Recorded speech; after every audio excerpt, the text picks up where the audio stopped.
So pretty much in this lesson we talked about like how exactly we can do the Ansible integration with Jenkins.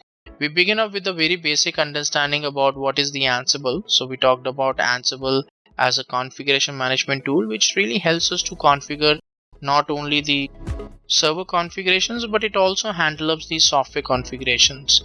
We are using the Ansible as a provisioning tool, continuous deployment tool.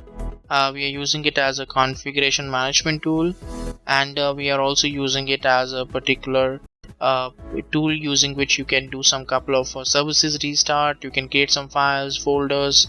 There are a lot of possibilities which is available there. We also talked about like what is the basic typical architecture of Ansible looks like.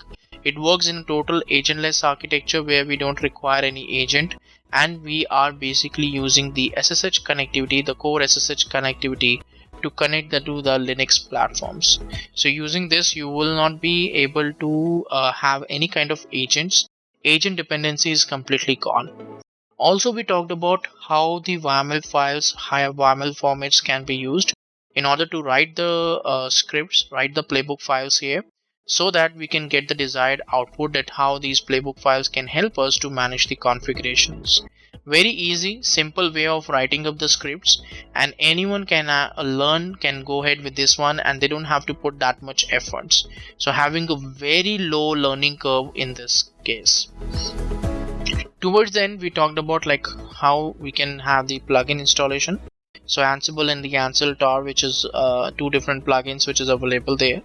We also discussed about like how Ansible tar provides the better GUI, access control and scheduling on top of Ansible. And then we talked about how the ad hoc commands and the playbook files we can integrate, we can run in the Jenkins, how these integrations are going to be done so that we will be able to invoke the ad hoc commands or the Ansible playbook files in the Jenkins configuration.